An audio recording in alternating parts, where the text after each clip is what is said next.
जैसा कि आप सभी को मालूम है, आज हम सिखों के 9वें गुरु तेग बहादुर जी की शहादत को नमन कर रहे हैं।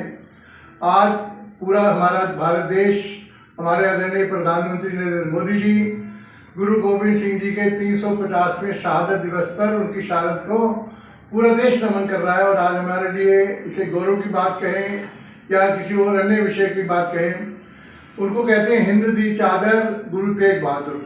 चादर कहते हैं जैसे एक परिवार का मुखिया होता है, वो सभी को अपने साथ जोड़ कर रखता है, समेट कर रखता है, एक सूत्र में रखता है। हिंद दी चादर उनको किस लिए कहा गया?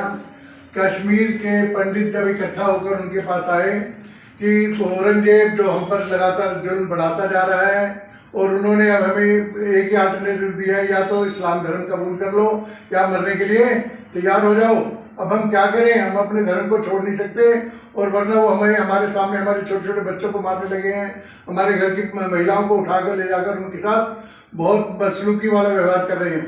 अब हम क्या करें? हम आपकी शरण में आए हैं। कहते हैं गुरु तेग बहादुर जी उनकी बात को सुनकर सोच में पड़ गए कि मैं क्या करूं। गंभीरता में आ गए। उनके मुख से निकला कि धर्म एक बड़े व्यक्ति का बलिदान मांग रहा है। कहते गुरु गोविंद राय जी जो 10वें गुरु बने, कि 10वें पिता गुरु गोविंद सिंह के रूप में, उन्होंने बिल्कुल स्पष्ट शब्दों में एक ही बात कही दृढ़ता पूर्वक। गुरु तेग बहादुर जी जो उनके पिता थे, उन्हें गुरु गोविंद राय जी ने कहा कि आपसे बढ़कर इस समय इस धरती पर कोई दूसरा सूरमा नहीं है।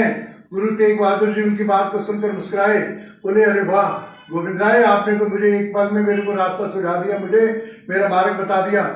उन्होंने गुरु तेग बहादुर जी ने कश्मीरी पंडितों को बुला भेजा और कहा कि जाओ औरंगजेब को संदेश दे दो, यदि गुरु तेग बहादुर जी का आप धर्म बदलवा सकते हो तो हम सब भी अपना धर्म बदल लेंगे।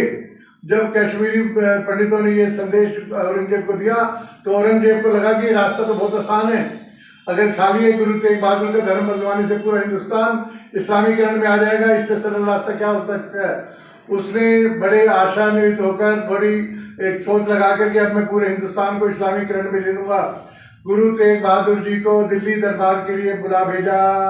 आप हम सभी को मालूम है, बात इसे करें तो ये पूरा विषय बहुत लंबा है, लेकिन आप सभी को मालूम है अंततः उन्होंने उनके साथी भाई मतीदास, भाई सतीदास, भाई दयाला जी, उनको तरह तरह की यंत्रणाएं देकर शहीद कर दिया।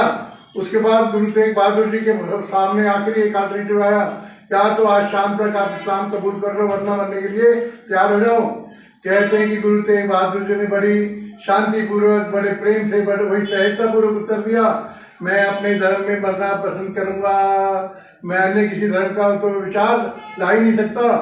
बड़ी बहादुरी से उन्होंने अपने आप को धर्म के लिए शहीद कर दिया।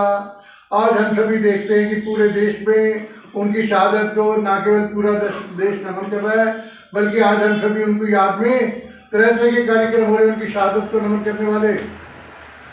आज हमारा कार्यक्रम गुरु तेग बहादुर जी को नमन करने के साथ साथ किस विषय पर है कि हम अपने महापुरुषों का जन्मदिन या उनका पुण्यतिथि मनाते हैं, उनके पराक्रम दिवस को नमन करते हैं। आज हम इस बात पर विचार करने के लिए यहाँ वीर भगत सिंह बादल के कुछ साथी इकट्ठे हुए कि क्या हमें मात्र उनके दिन के उपलक्ष्य में अवकाश करके, भाई हरियाणा सरकार ने छुट्टी कर दी, दिल्ली सरकार ने छुट्टी कर दी, पंजाब सरकार ने छुट्टी कर दी, क्या उनकी शहादत का इतना मूल्य रह जाता है? हम वीर भगत सिंह दल के साथी अपना एक विचार यहाँ पर लेकर आपके सम्मुख रख रहे हैं कि आज के दिन हमारा उद्देश्य, हमारी सोच ये है कि उनकी शहादत को नमन करने पर अवकाश करने की जगह उस दिन स्कूल में पूरे बच्चों की संख्या हो, बल्कि पहले से ज़्यादा संख्या में बच्चों को बुलाया जाए स्कूल में। ऑफिस में सभी कर्मचारी बड़े साहस और बड़ी के अच्छी सोच के साथ लेकर आए और वहाँ घंटों तक गुरु तेग बहादुर जी के बलिदान के बारे में, मानो महाराणा प्रताप जी के उपलक्ष्य में छुट्टी है तो महाराणा प्रताप जी के जीवन के बारे में, उनकी देशभक्ति के बारे में, सरदार पटेल के बारे में, इसलिए जिस भी महान वीर की शहादत दिवस है या उनकी जयंती है, उनके बारे में, उनके इतिहास के बारे में अधिक से अधिक उसकी जानकारी दी जाए, ताकि बच्चों को, समाज को, लोगों को अधिक से अधिक पता लगे, उनके अंदर एक देशभक्ति भावना आए। और हमारा जो देश इस समय जूझ रहा है आगे बढ़ने के लिए, विकसित देश बनने, विकसित नहीं विकासशील देश है। हम यदि देखें जापान को, इसराइल को, फ्रांस को, वहाँ पूरे वर्ष में गिनो चुने 6-8 अवकाश होते हैं उसके अलावा वहाँ के लोग वहाँ पर अपने देश को आगे बढ़ाने के लिए निरंतर परिश्रम कर रहे हैं ताकि हमारा देश आगे बढ़े और हम आर्थिक परिस्थितियों से जूझकर अपने आप को विश्व में सर्वोत्तम स्थान पर ला सकें। हमारे प्रधानमंत्री मोदी जी ने 2047 में भारत को विकसित राष्ट्र का सपना देखा है। यदि हम लोग मिलकर परिश्रम करेंगे तो सपना निश्चय ही साकार होगा। उनका जो स्वदेशी का जो उनका एक विचार बना है उसकी ओर निश्चित ही आगे निरंतर बढ़ते रहेंगे। तो आज के इस पवित्र दिन पर हम सभी एक विचार अपना पूरे समाज में देना चाहते हैं इस वीडियो के माध्यम से कि आज के दिन अवकाश न करके अधिक से अधिक इन महापुरुषों के जीवन के चरित्र के बारे में जानकारी दी जाए, वही इनके प्रति हमारी सच्ची श्रद्धांजलि होगी।